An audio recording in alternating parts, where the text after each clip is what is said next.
Unlike Easter eggs, Lynette's Creations is not that hard to find. In fact, you can find it here in the city of San Benito.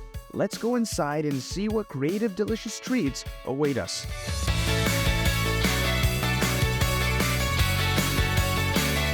I just feel like I've always wanted to have something of my own. Ever since Lynette was in high school, she has had an entrepreneur spirit, selling snacks and pastries. She did it because of how much she loved it.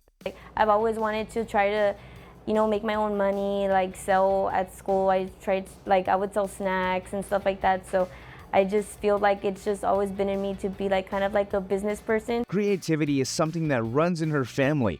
Lynette says when she was young, she would make chocolate-covered strawberries with her mom, decorating them with all kinds of toppings. I mean, they weren't perfect as they are right now, but they were just, just for us.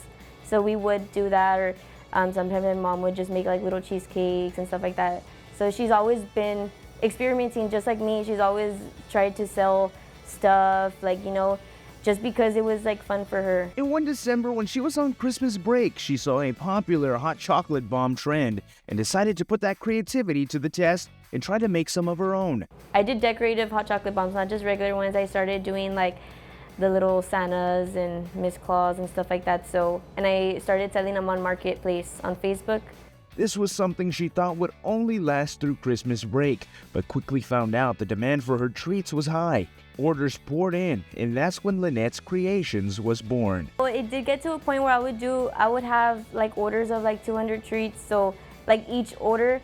So there would be times where I would pull all-nighters, and I'll stay up all night. I'll be doing the treats all night until the time came that I had to go to school. So I would just go to school without no sleep. Lynette graduated high school several years ago with honors, and now has her own building with a team that is nothing less than extraordinary, making delicious treats like she did when she was younger, alongside her mother once again.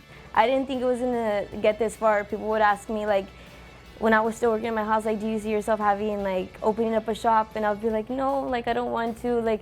I was just scared, but like I said, my parents have always been my motivation, and they told me maybe after graduating you can try, and so I did, and I'm grateful for where it's gotten me. And the creations that are made here are out of this world. You've heard of Dubai chocolate, but have you heard of a Dubai chocolate candy apple? Because I didn't, and I have to say, making it was not as easy as Lynette made it look. This is more difficult than I thought it was going to be, I'm not going to lie. And if you're craving another fruit besides apples, she's got you covered. Chocolate covered, that is, with their Dubai chocolate covered strawberry. Everything's custom, everything's cute, it's just, everything's colorful. It's not just, pastries, everything's decorated, something you can give as a gift. There is something for everybody here. So if you have a sweet tooth and are looking for a little creativity, you should swing by Lynette's Creations. You will not be disappointed. For Take 5, I'm Joe DeLeon.